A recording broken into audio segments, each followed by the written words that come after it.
Welcome to the Chronic Spoonful podcast, where we discuss real life with real chronic illness. Each week, we'll cover an aspect of real life spoony living and what that can mean for different chronic illnesses.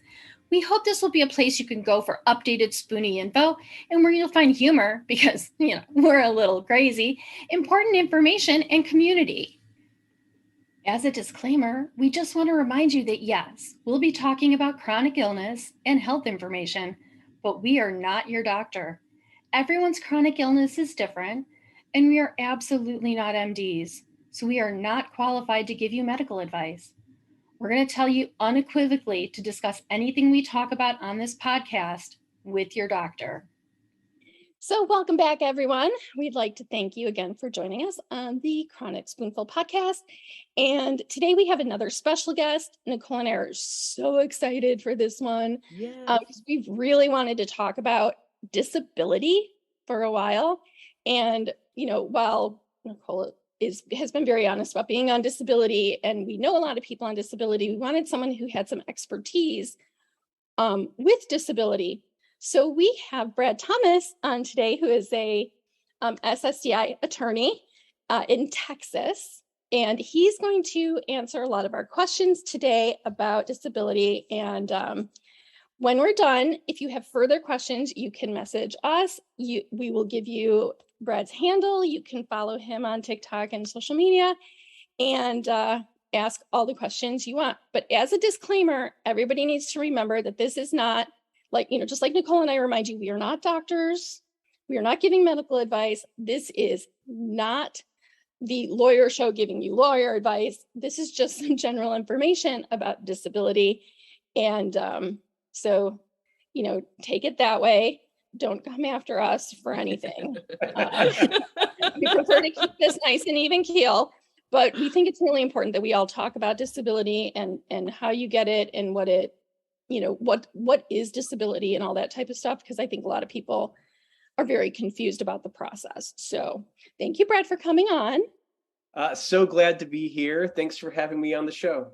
No problem. So tell us a little bit about yourself, what you do, and kind of why you got into this field. Oh, man. I've been doing Social Security disability law for about 10 years. I started a firm back in the day. I was doing primarily personal injury at the time, and a good friend of mine, reached out, and he was practicing Social Security disability. His firm needed some help, covering hearings and whatnot. And so I kind of got my toes wet, and I liked it. I like helping people. I like the practice area. I like doing the work. So it's kind of just what my practice slowly started to gravitate towards over time. And now I'm helping a lot of people, trying to create content on TikTok, that help people kind of better understand the process. And I'm somewhat, I guess I get a pretty big response from I guess the disabled TikTok community for a desire for that knowledge and a gratitude that it's there. And so, it just feels great to be doing it at this point. Yeah. And I think doing that good for other people can sometimes be very addictive. It can, I get about an email a week, just very heartfelt from a person that felt discouraged or confused about the process, thanking me for just making the TikToks about it. I know a lot about disability, and I kind of take for granted that, not everybody, has that same well of knowledge to draw from whenever they're, just getting into it. Yeah. And there's so much, and it's so complicated that I think people do get discouraged and they kind of just give up. It's very, very easy to get discouraged, especially dealing with the SSA these days, and long hold times whenever you call in, long waiting lines if you try to go in person. And so, I completely understand that. Yeah. So tell us a little bit about if someone is thinking about maybe I should be on disability, what are some of the first things they should do? All right. So like my take on it is like, if you think you should apply for disability, you should just go ahead and apply for disability. So, there's no financial cost to applying for disability. You apply online and you just fill out their online form. And so, there's very little time commitment to get a case started. It takes about an hour. And where do you go to apply? Let's see. I think you just Google search Social Security Disability apply online. And yeah, it's just the first link that pops up. Okay. And if you scroll down a little bit, they have some, drop downs, and there's a little box that says apply for disability. If you click that, it takes you to a website that you use to apply online. And so I should say that, there's two different government programs for disability. There's SSDI and there's SSI. You can apply for SSDI online. And as a part of an SSDI online application, you can ask them to contact you to start an SSI application. There's also another website where you can ask them to contact you to start an SSI application. You give them your contact information, over the internet. But SSI applications are just so much harder to start. So what is the difference for I was just going to say that, yeah, if people don't know, what's the difference? What is the difference between the two? Okay. SSDI is an insurance program you pay into by working. If you've worked for 5 of the last 10 years, and that's, a squishy, rule of thumb, generally, you would have eligibility to apply for SSDI. But, I guess there's terms and conditions that go with that. Always. In a nutshell. Then SSI is the needs-based program for low-income, low-asset individuals. If you have less than $2,000 in your bank account and you don't have income coming in, you're pretty safely going to qualify for SSI. If you have people, giving you, food, gas, use of a vehicle, or a place to live, the SSA considers that to be in-kind income. So again, terms and conditions apply, but that's from a bird's eyes perspective, the two different programs and how they work generally. Okay. So someone goes, they apply. What types of information would they need to apply for disability? What would qualify someone for disability? Okay. So, those are two separate questions. They both have big answers.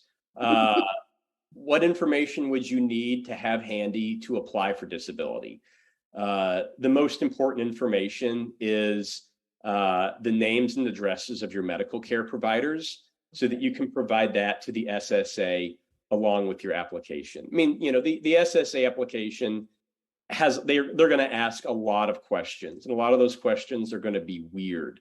Most of that stuff, doesn't matter for most people's cases. A lot of those questions are, fringe cases or, fringe issues that come up in disability. The meat and butter of it is, your medical care providers, the hospitals that you've been treated at, whatever facilities. If you're seeing a doctor that's, not a part of a hospital, but has his own practice, of course, his information.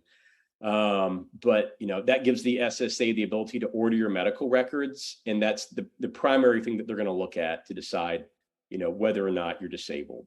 If, whether or not you'd be eligible for Social Security disability is if you have a medical condition that's going to last for at least 1 full calendar year that prevents you from working. If you, got a new diagnosis or, something popped up or you had an accident where, an injury occurred and you're not sure, if you lose your job due to medical condition, go ahead and apply for Social Security disability, right?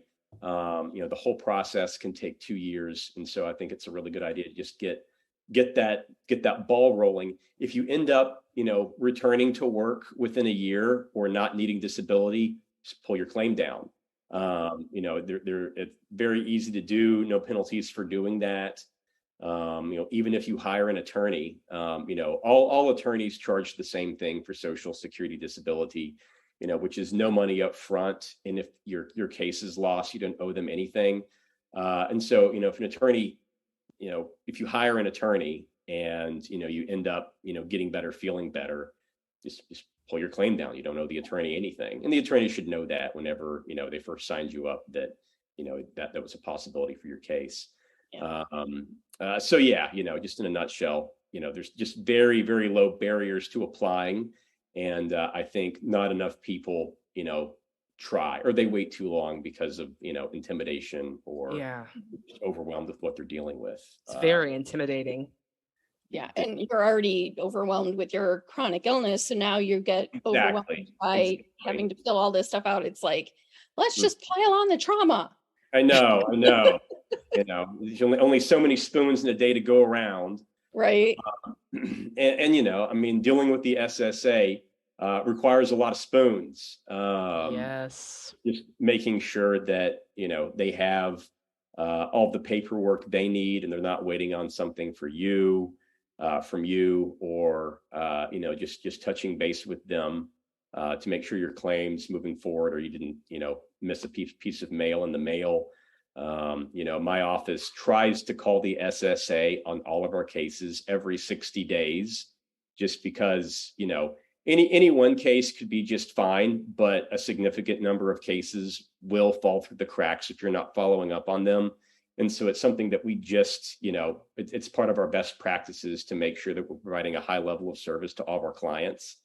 And that's just calling the SSA, waiting on hold, and, getting in touch with somebody. And it is one of the benefits of hiring an attorney in a practice to help you, is that it's not going to take up all your spoons to deal with this. You have a team helping you to deal with it. Exactly. And it's, knowing what's important and what's not important.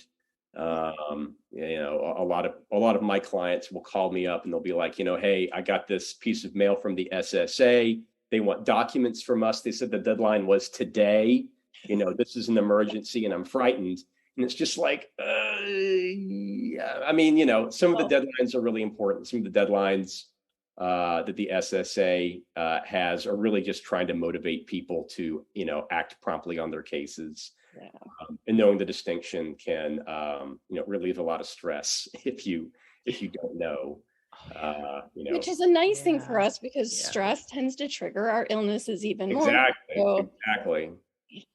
Knowing, I don't need to be stressed about that, but this is coming, so I should be thinking about that before it gets too stressful. I can't imagine trying to get disability without an attorney. I know some people try to do it on their own, but the process was awful, Brad. It was awful with an attorney. Yeah. I can't imagine. Man,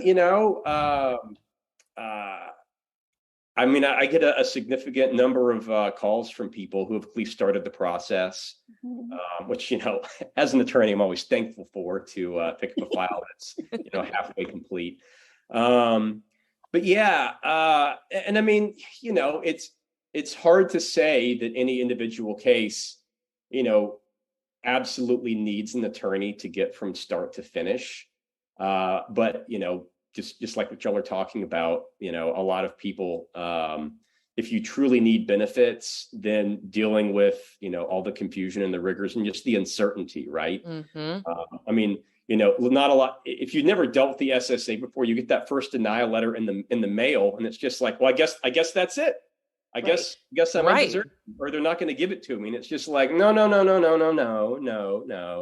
have to appeal. They're going to deny you again. You have to appeal again. If you don't know that, like, where do you find the gumption to continue fighting? So true. In the midst of everything else that you're going through.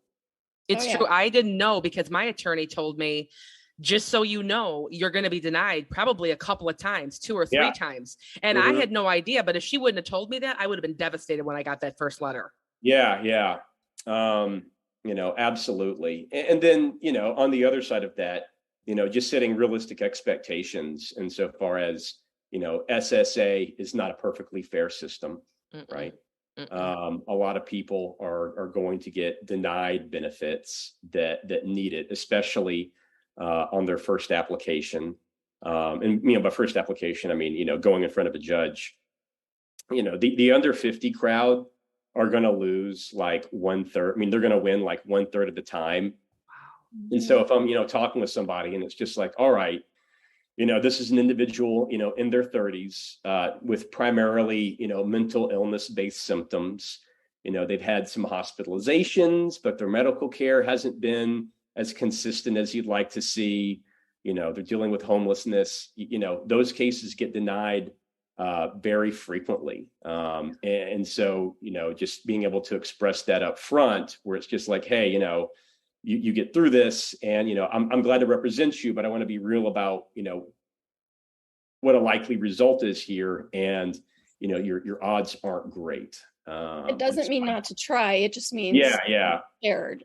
This might be a long haul, kind of a deal. And through multiple applications, if somebody's applied twice or even 3 times, I find that disability judges tend to, there's different types of disability evidence, but multiple applications without job attempts gets granted, right? Even if it was, hard to go through, disability benefits, after years of applying is better than no disability benefits. Yeah.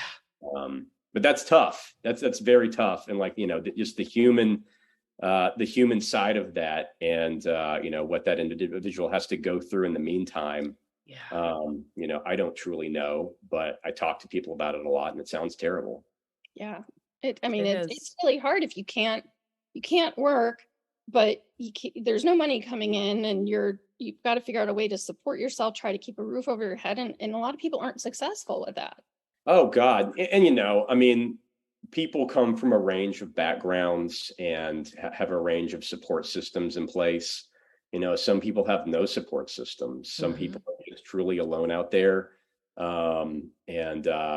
I don't know, it causes me a lot of stress, just as the attorney, to try to protect them as best I can, and to, make the process go as smoothly and as quickly as possible. But still, the system isn't really serving them.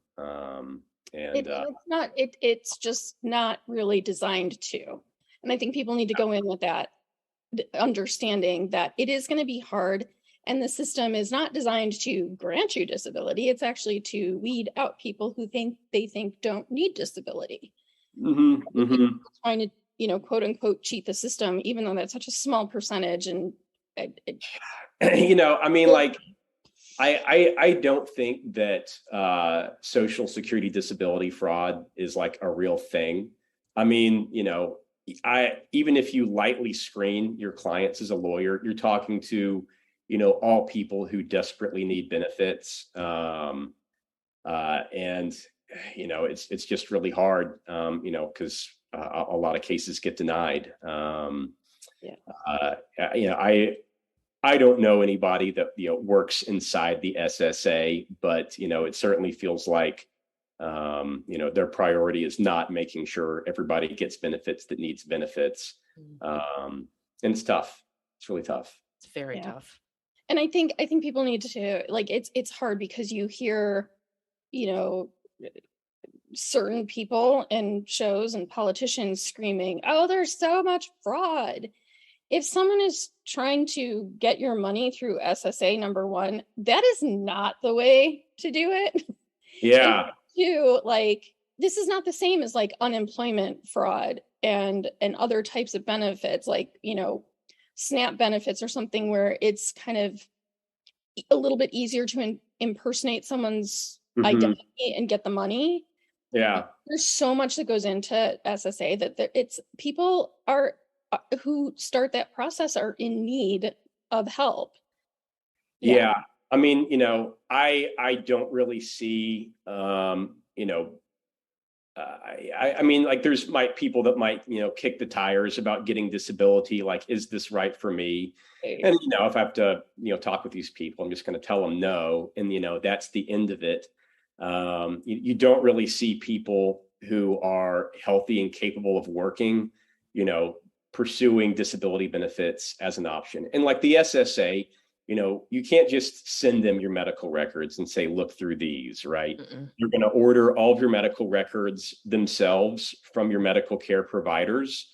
And so, I mean, it would have to be this like level of fraud where, your doctors and the hospitals that they work at and their medical records departments were all in on it. And for what disability pays, it's just like, what? It's so true. It's so true. Like, why don't you just try email scams or phone scams and prey on the elderly rather than this? I mean, it's a lot of work you'd have to do to try and scam that money. I know. And so, I've seen no evidence of that in particular in my practice. I mean, like I said, people will call me to kick the tires. Is disability right for me? I'll tell them no.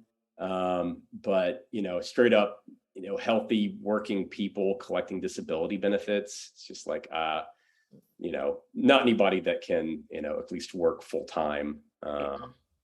And I think that's the key to people being a little judgmental, because they might be able to see someone being, quote unquote, perfectly normal one day.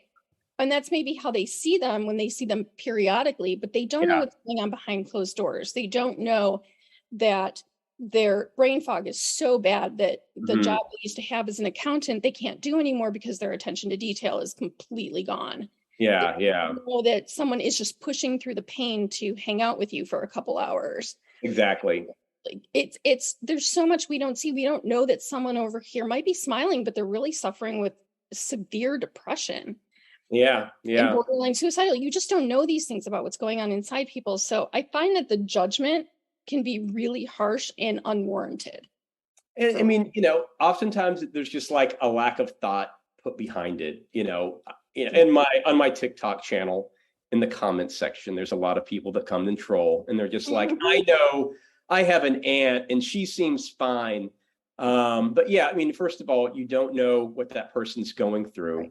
And then I think a lot of people don't understand the Social Security Administration's definitions of disability, different ways you can be disabled. If you're going to miss more than one day a month regularly due to, your medical condition, whether that be a flare-up, a multitude of doctor's visits, things of that nature. If you're going to consistently miss work because of your condition, that's disabling. And, if you can work 18 days a month, but, you're going to miss 2 days a month for sure, employers aren't going to tolerate that. They aren't.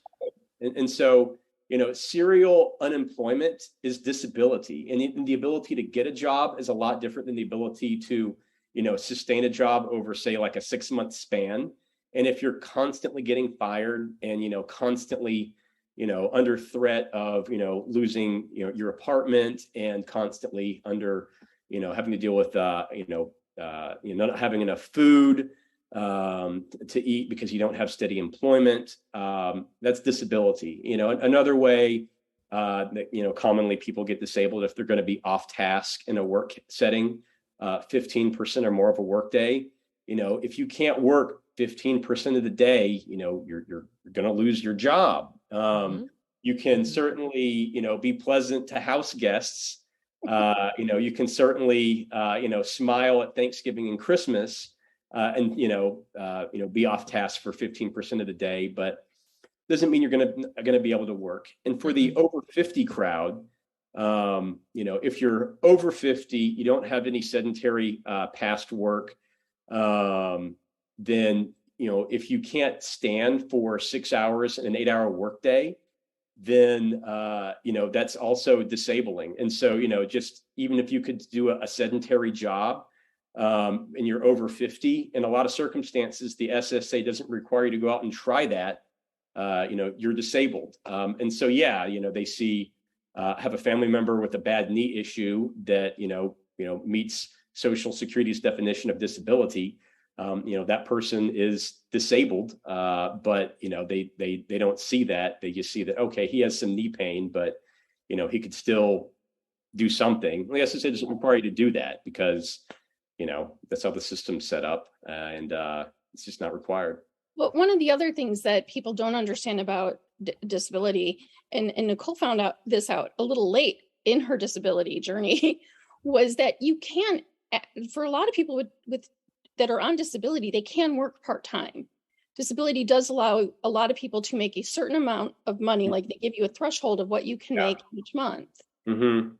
Yeah, no, SSA says that so long as you're making less than $1,300 a month, you can still be on disability benefits and, work that small amount.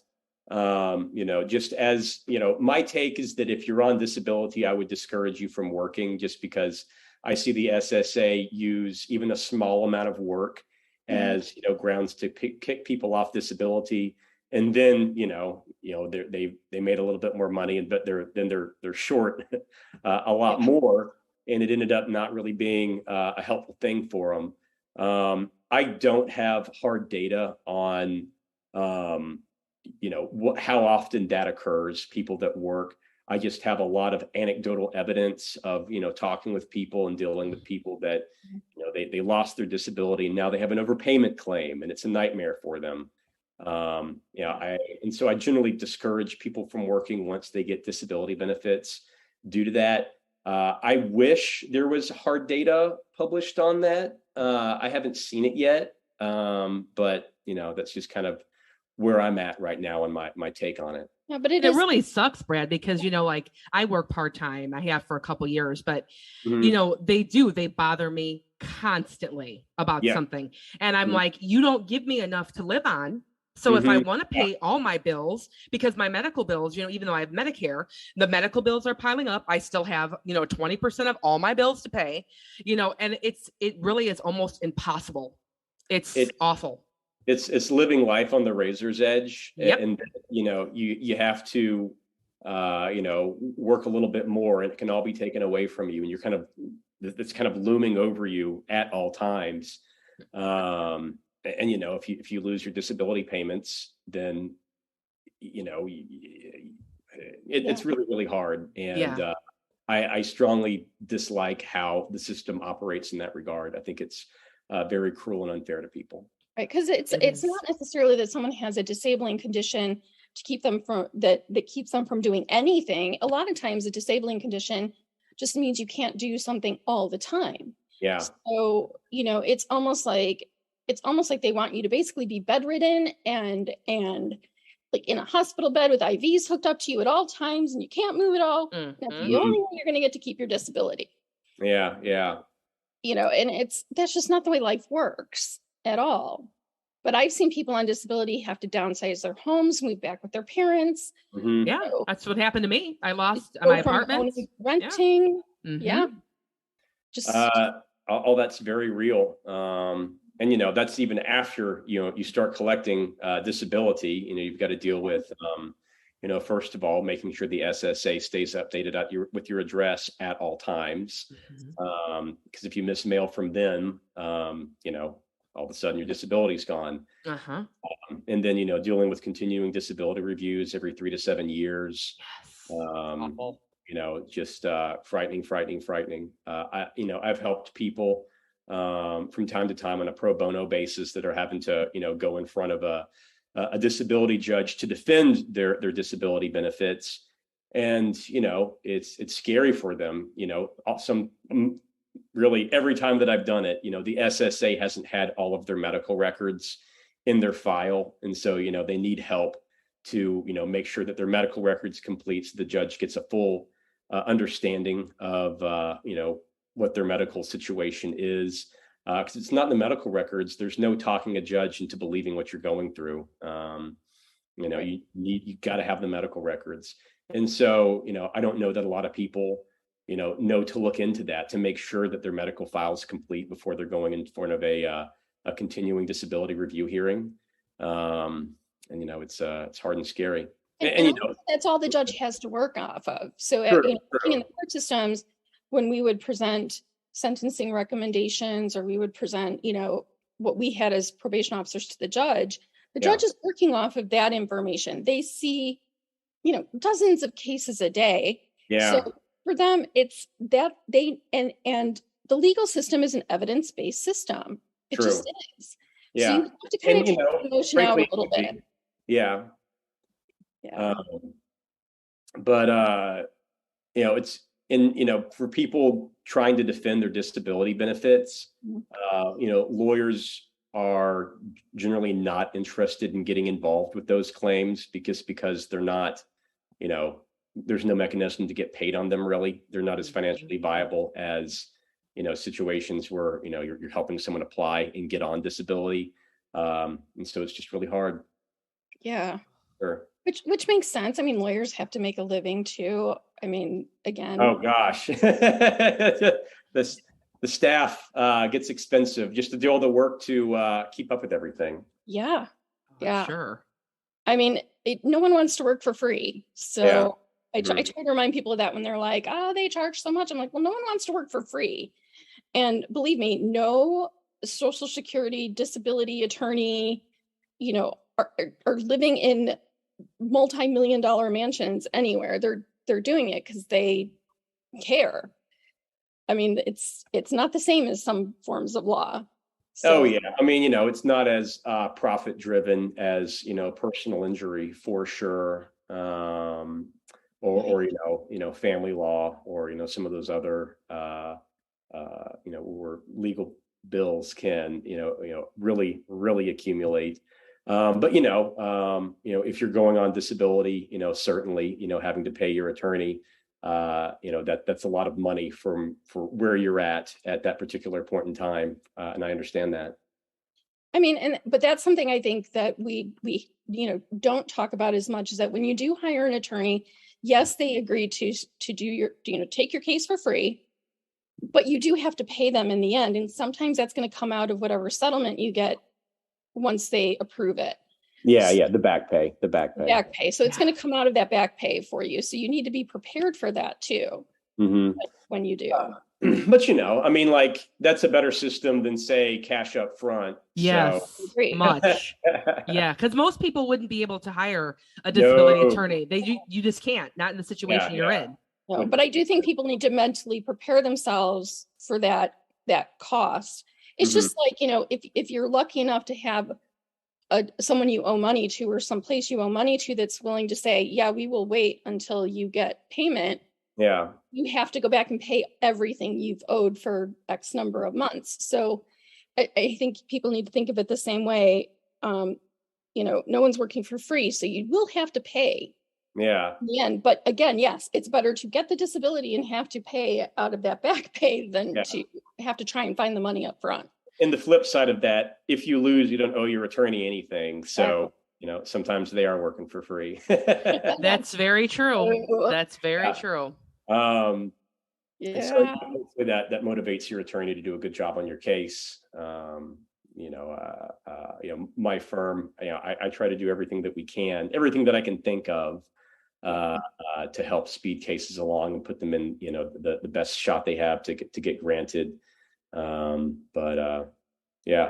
just. Are there things people can do to help, you as their attorney, or help the case itself throughout the process? So the absolute biggest thing, and I'm glad you brought this up, is getting a statement from their doctors regarding what their limitations are. So, due to HIPAA and, doctors being busy, a doctor is not going to respond to my office, contacting them, being like, give me information on this patient. Here's their HIPAA form. Nobody has time for that. And it just never work. So what my clients have to do is, I provide them with the paperwork, and it's going to be a form that, describes their limitations in a way that's not commonly found in medical records. Like, how often are they going to miss work? How often are they going to be off task from work? How much can they lift? How much can they stand? How much can they sit? those sorts of things. And I have another form for mental limitations as well. Can this person interact with other people? Can they adjust to, changes in the work setting? That kind of stuff. And so that they can go and get that information from their doctors. Then we submit that to the SSA. That's the number one thing that you can do to make your case stronger, is to get a statement from your doctor, stating that, you are in fact disabled in, whatever form and fashion that you are. Cases that have that sort of evidence, you have to be in front of a very, very low grant rate judge to get denied if you have a doctor that's willing to go to bat for you on what your limitations are. Great. Yeah. Yeah. Nicole, did you have that when you went? When I went, did I have to go before a judge? No. Did you get the notes from your doctor? Oh yeah. Before I talked to my doctor before I even talked to an attorney. I just said, I can't do this anymore. I'm a nurse and I need all my faculties to work. If I don't, I could kill somebody. So, that was really interfering with my job. Even though at the time I was working in an office, I still could not function. And there was no way I could ever work 5 days a week. I just couldn't do it. So, but it took 2 years, but I'm very blessed because I had long-term disability. So they paid me until SSDI kicked in. Yeah. God, I wish more people had that.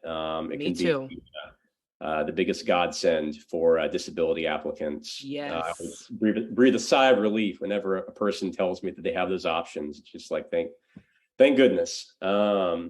And not everybody does, and that's kind of it makes it so difficult for people, because it does. Yeah, if you have that long-term disability, it can be a lifesaver. For sure. Yeah.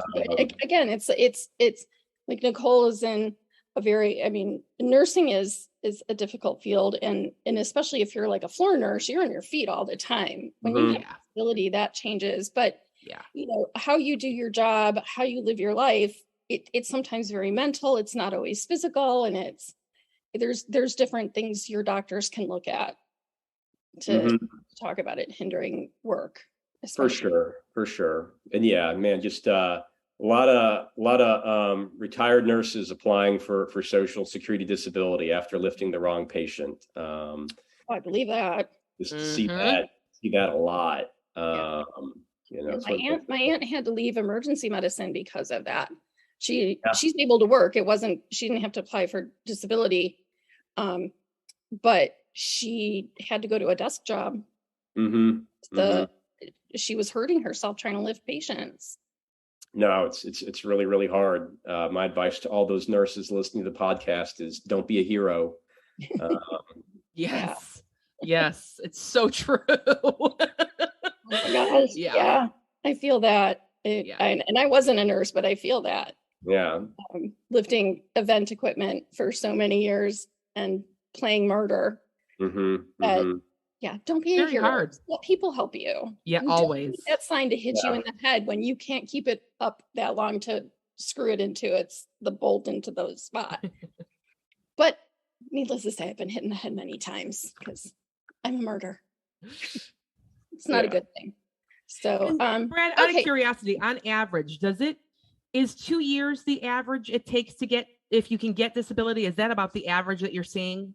Yeah. So, some people get granted at the initial level, and, that can take, 6 to 9 months to get granted at the initial level. About 30% of applicants, according to SSA data, get granted at the initial level. And these are going to be, the most severe cases and people over 55 that get granted at the initial level. For the most part, there's always exceptions. And then you appeal after the initial level and to the reconsideration level. And usually the SSA holds on the cases for about 4 to 6 months at the reconsideration level, where about 10% of cases get granted. Usually people get granted at the reconsideration level if they've had like a new medical diagnosis or an intervening medical event between whenever they first applied for disability. Okay. And then when you get to the hearing level, it's about 6 to 9 months until you get in front of a disability judge. And then, whenever you go in front of a disability judge, the judge is going to take a month or two to make a decision after that. And then the SSA takes another month after that to, get the payment started. And so, it's just, quite the long process. And then, what can happen is they give you in between, after denials, you have 2 months to appeal. And a lot of, people representing themselves and bad lawyers' offices will wait till that deadline is, nearly up to appeal. And if you do that twice, that's added 4 months to your disability claim. And, it just really adds up over time if you don't get the SSA. Whenever the SSA asks for something, you need to get it to them quick, just because it really starts to add up, that time that it adds, with them waiting for you to get them something with, the overall length of the claim. Okay.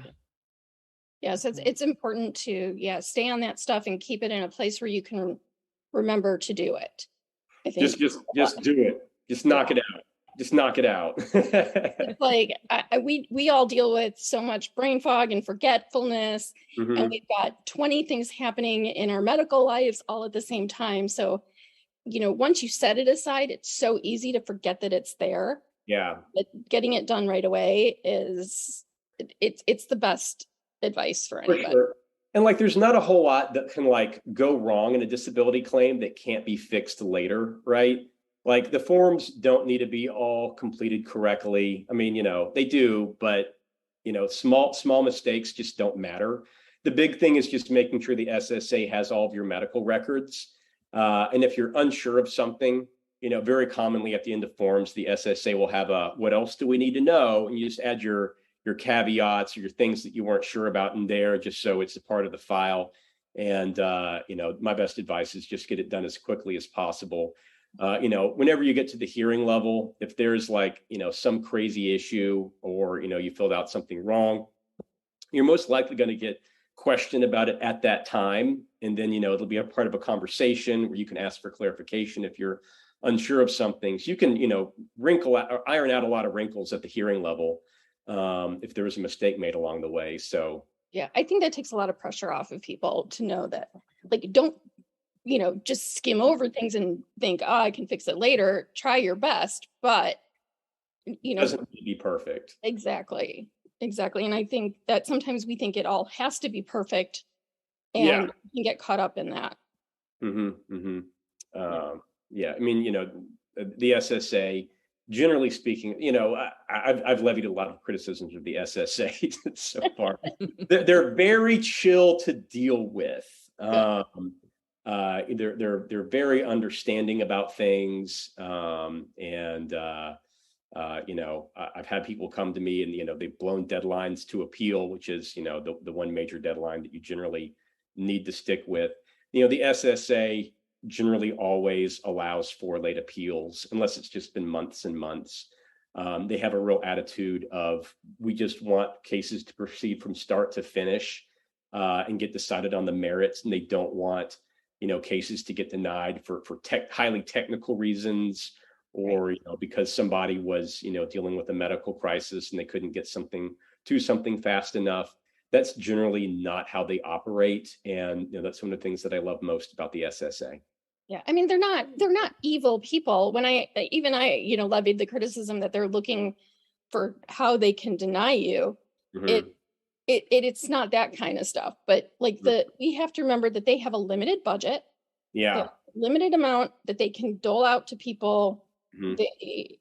So they are doing their jobs, but it's not like they're sitting there going, I don't want to put anybody on disability and I'm going to deny every single person that comes through because I'm a terrible person. Most of the people working there actually do care. Yeah. No. I mean, the frontline workers that answer the phones are always real pleasant. Some of them are more knowledgeable and helpful than others, but they've always been nice. And so, it's, I guess, one of the nicer sides. Which, when you're under that much stress and you're dealing with everything, it's good to have God. a line that's like, okay, I'm stressed out, but you're helping to calm me down. Thank you. Yeah. I've never really, pondered the plight of the Disability Social Security Administration worker. But, they have to deal with a lot of people dealing with severe mental illness that, call frequently. I know this because I have mentally ill clients that like to call me frequently too. And they just need that level of reassurance. And, I'm sure those frontline workers are doing that hand holding as well. Oh, yes. All right. So we've basically hit about time. So, Brett, is there anything else you'd like to share? Any good big piece of advice that, overarching piece of advice you'd want to share with everybody? Oh, gosh, I think we've hit the high notes. The biggest thing is to get a form from your doctor, appeal twice, appealing to the appeals council. So let's back up. We have the initial level, the reconsideration level, and the hearing level that we've talked about. After that is the appeals council. The appeals council first of all, you can't go to them and say, what happened to me wasn't fair. I'm clearly disabled. Look at these facts. That's not what the appeals council is there for. They fix legal errors, issues of law. And so I do not advise appealing to the appeals council unless you have an attorney telling you it's a good idea. And so that's important to know. And then the other thing important to know is for SSDI applicants.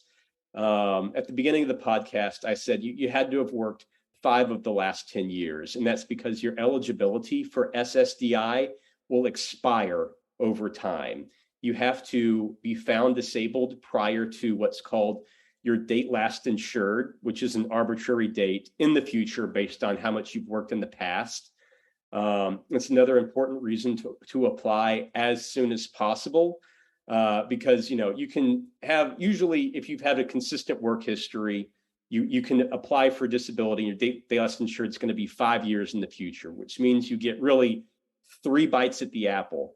If you drag your feet and try to get better and get discouraged about applying for disability benefits, and a few years go by, then you only have, maybe 1 bite at the apple to get Social Security disability benefits. And that's a lot scarier position to be in than having, 3 opportunities to get that done. And so, that's another compelling reason to apply quickly and promptly if you think there's a chance that you might be out of work for at least a year. Okay. Thank you so much, Brad. Thank you so Thanks much for having me, guys. I've really enjoyed talking with you all today. Thank you so much to anybody out there listening. Just Google search Brad Thomas Disability. Hopefully I show up. Or you can find me on TikTok and get information from me there. And what's your TikTok handle, Brad? I think it's just at Brad Thomas Disability. I think that's what it is too. Okay. Yeah. But I encourage anyone who is on TikTok to follow him and to take a look, because your advice is fantastic. Thank and the you. way you present it is just, it's very easy for people to understand. Definitely. And again, we have the Facebook group, we have Instagram, we have TikTok for us. So you are welcome to ask us questions there. And Brad, thank you so much. And we look forward to talking to you maybe again sometime. I'd love that. I'd love to be a friend of the show. Yay! Thank you. That's awesome. Right. Hey, thanks again, and you'll have a great day. You too. And everybody Thanks, have a Brad. great week, and we'll chat again soon. Bye, everybody. Bye.